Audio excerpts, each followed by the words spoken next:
अस्सलाम वालेकुम dear students.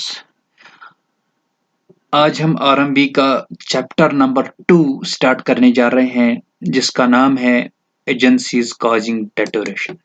ठीक है ना?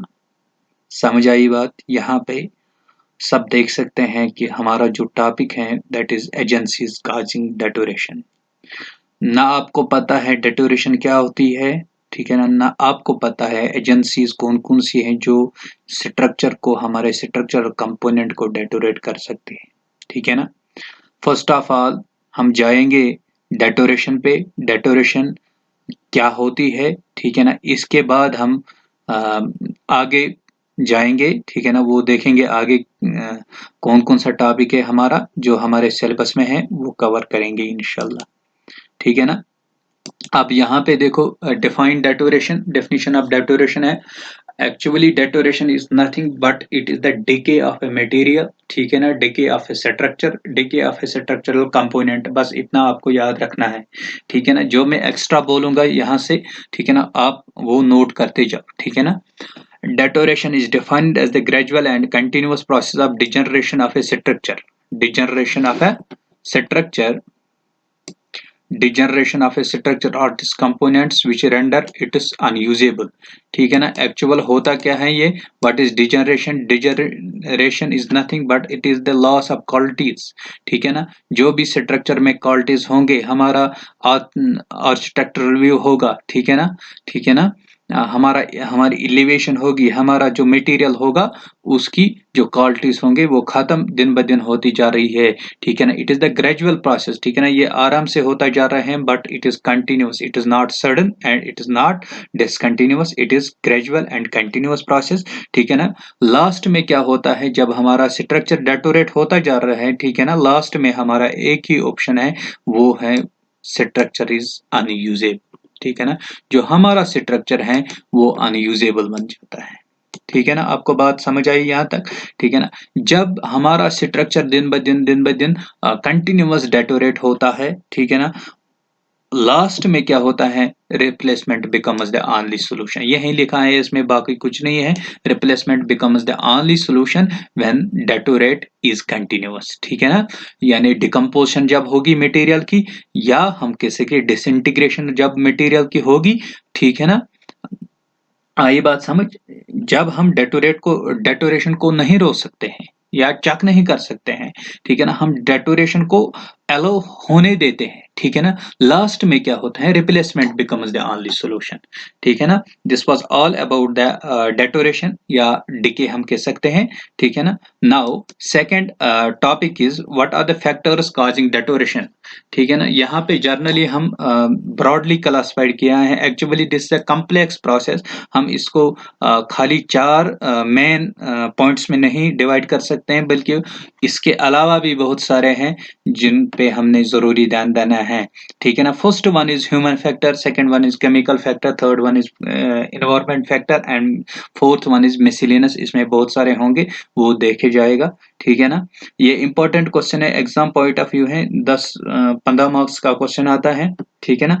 First one is human factors. What are human factors? Human factors आप कहीं मत जाएगा, ठीक है ना, आप अपने दिमाग को सोचिए, ठीक है ना बुक पढ़े यहाँ पे, ठीक है ना, आप पहले दिमाग पे थोड़ा स्ट्रेस डालिए, वहां से देखिए आपको आइडिया क्या आता है, कौन कौन से ह्यूमन फैक्टर्स होंगे जो डेटोरेट कर सकते हैं स्ट्रक्चर को। ठीक है ना? यानी आप खुद पे नजर डालिए कि जब मैं घर में होता हूं तो मेरे वजह से क्या स्ट्रक्चर डेटोरेट हो सकता है? क्या मैं कोई एक्टिविटी वैसी करती हैं जो जैसे मतलब हमारा स्ट्रक्चर डेटोरेट हो सकता है? ठीक है ना? नाउ कुछ यहाँ पे लिस्टेड हैं कुछ पॉइंट्स जिनको पढ़ना जरूरी समझता हूँ क्योंकि आपको इसी से समझ आएगा। ठीक है ना? फर्स्ट इज, यहाँ पे देख सकते हैं आप, use of pore construction material. ये ह्यूमन की एरर है। ठीक है ना? ये मटेरियल का नहीं है फॉल्ट। ठीक है ना? ये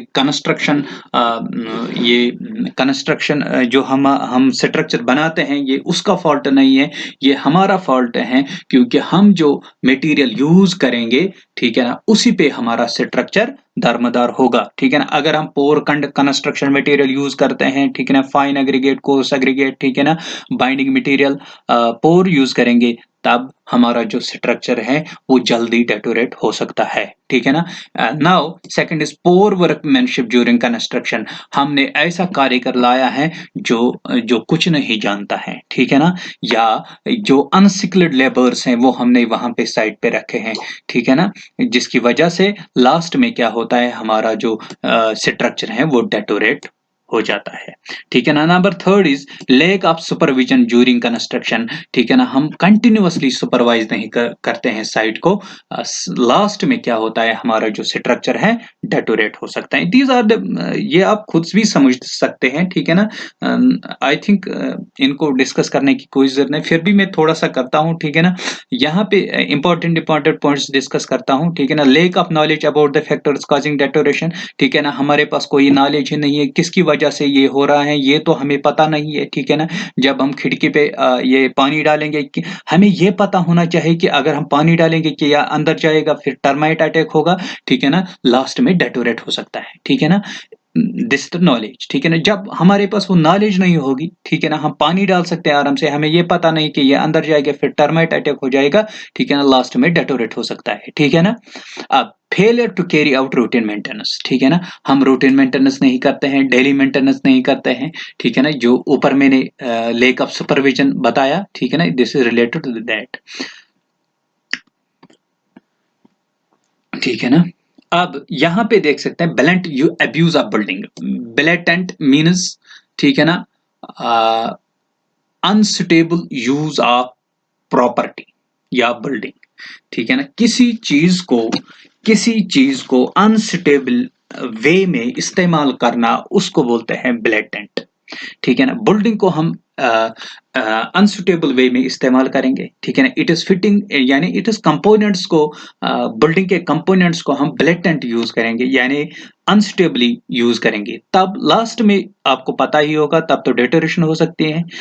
next is lack of proper cleaning. देखो, हम घर में क्या करते हैं, कभी कभार ये क्लीनिंग नहीं करते हैं, सफाई नहीं करते हैं, जिसकी वजह से जो मॉइस्चर होता है, ठीक है, बैक्टीरिया अल्कलीन अटैक हो सकता है, ठीक है ना, बैक्टीरिया वहां पे पैदा हो सकते हैं, जो लास्ट में क्या होते हैं, खिड़कियों में जा सकते हैं, वहां डेटोरेट कर सकते हैं, ठीक है ना, डेटोरेशन कर सकते हैं। नाउ सेकेंड इज, यहाँ पे चलते हैं सेकंड फैक्टर पे, that is chemical factors, that are chemical factors. What are the chemical factors which affect the deterioration, ठीक है ना। अब देखो, यहां पे एक्चुअली केमिकल फैक्टर्स हैं, chemical factors takes place due to the interaction of certain materials with surrounding environment. बस इतना आपने याद रखना है, ठीक है ना। जो हमारा मटेरियल है, जब वो किसी सराउंडिंग मटेरियल जो इन्वायरमेंट में है, जब वो इससे रिएक्ट हो जाता है, तो वहां पे एक केमिकल रिएक्शन टेक प्लेस होती है। फॉर एग्जांपल, मैं लाइव एग्जांपल आपको बताने जा रहा हूं, ठीक है ना। फॉर एग्जांपल, जब हम स्ट्रक्चर बनाते हैं, ठीक है ना, बीम बनाते हैं, ठीक है ना, हम इसमें क्या करते हैं, प्रोवाइड करते हैं ये क्या बोलते हैं इसको, ये स्टील, ठीक है ना। मगर हम क्या करते हैं, यहां से हम क्लियर कवर देते हैं, ठीक है ना, यहां से भी क्लियर कवर, यहां से क्यों हम देते हैं, द रीजन इज, ठीक है ना, जो हमारा स्ट्रक्चर है, अगर ये वाला एंड पे हम रखेंगे, ये कोरोड हो सकता है, ठीक है ना।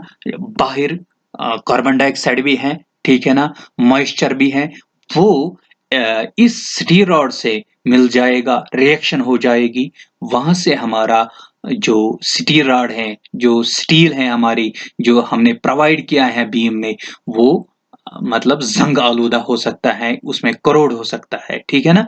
बस it is a chemical process. Now third one third one is environmental factors, ठीक है ना। Environment factors refers to the exposure of building, ठीक है ना। जो हमारे इन्वायरमेंट फैक्टर्स हैं, लाइक सन, विंड, रेन है, ठीक है ना, वो भी इफेक्ट कर सकते हैं, ठीक है ना, हमारे स्ट्रक्चर को, वो भी डेटोरेट कर सकते हैं, ठीक है ना। लाइक कि रेन आया, ठीक है ना, बारिश हो रही है, विंड भी इसके साथ हो रही है, रेन अंदर आ गया खिड़कियों से, खिड़कियां जो हैं वो डेटोरेट हो सकते हैं, डोर्स डेटोरेट हो गए, विंडोज, ठीक है ना, जो फर्नीचर है वो डेटोरेट हो सकता है। यहाँ पे हम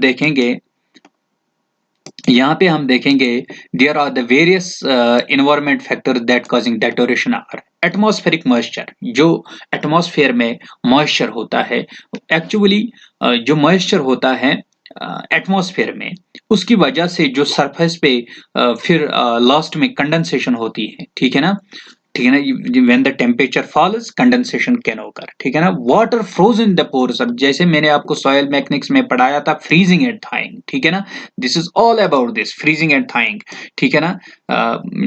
जब अंदर पानी जाता है सॉइल में, ठीक है ना, वो फ्रीज होता जा रहा है, उसका वॉल्यूम इंक्रीज होता है, लास्ट में वो क्रैक्स आते जा रहे हैं। इस यही वजह होता है हमारे स्ट्रक्चर में, जब अंदर पानी जाता है, ठीक है ना, वहां पे ये जब टेम्परेचर डाउन होता जा रहा है, ठीक है ना, फ्रोजन हो जाता है, जो पोर्स में मटेरियल है उसमें जो ये वाटर है वो फ्रोजन हो जाता है, उसकी वजह से लास्ट में स्पेलिंग ऑफ द सरफेस हो रहा है, यानी वो क्रैक्स प्रोड्यूस करता है, ठीक है ना, यानी या हम कह सकते हैं डिसइंटीग्रेशन ऑफ द सरफेस हो रही है, ठीक है ना।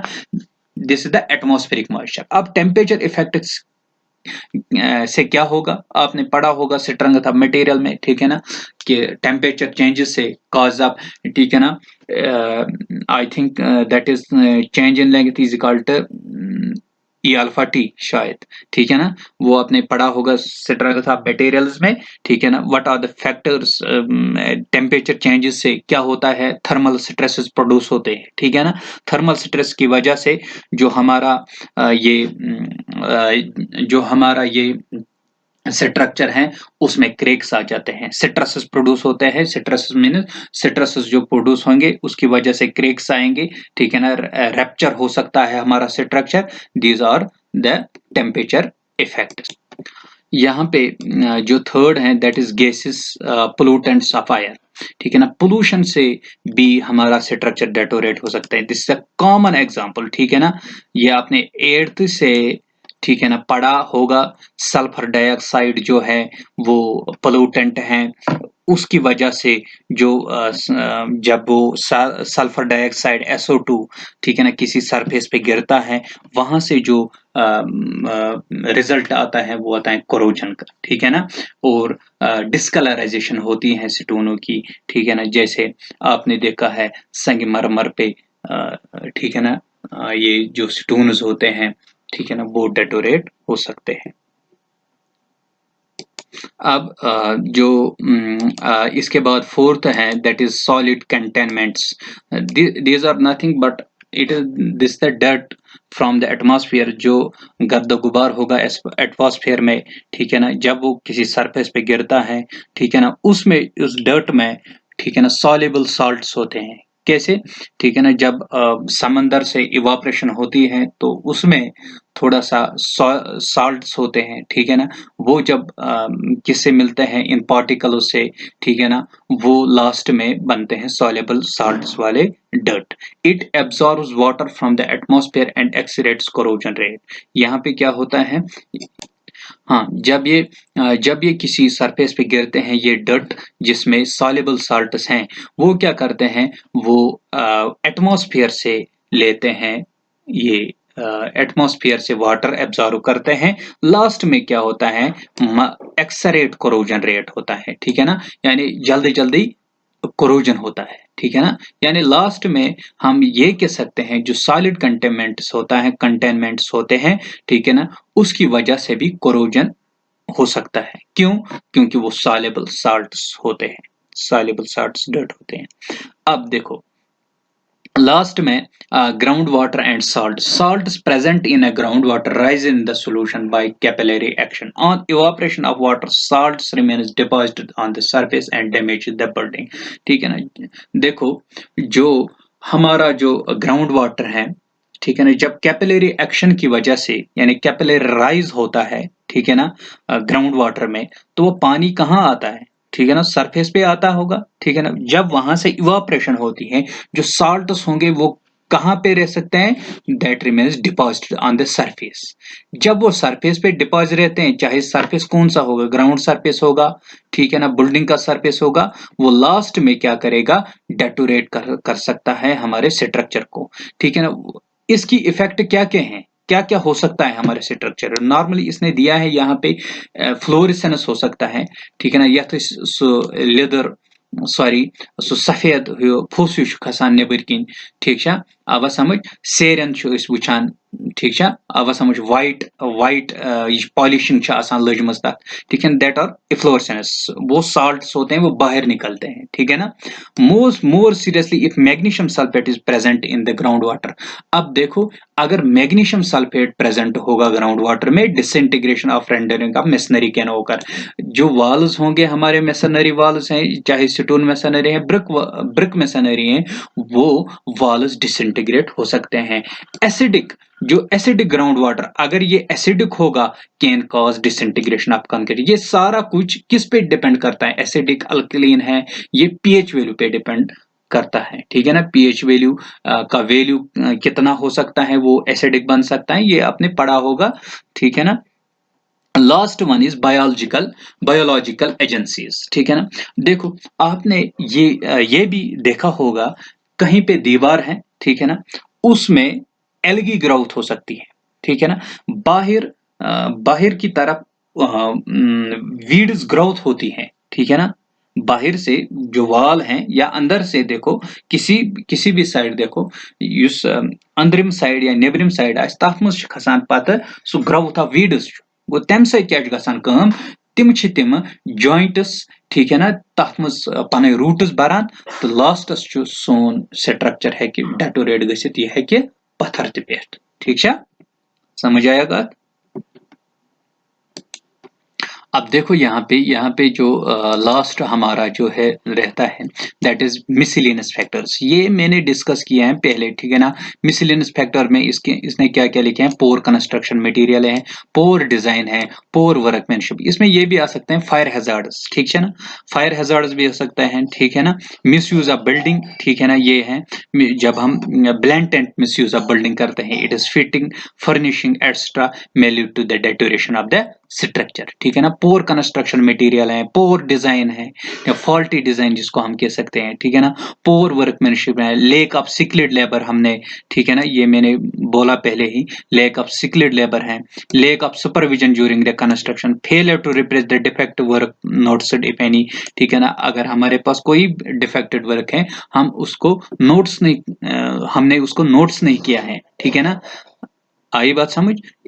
These are the miscellaneous factors which also come into place, ठीक है ना, in this topic. Thank you all.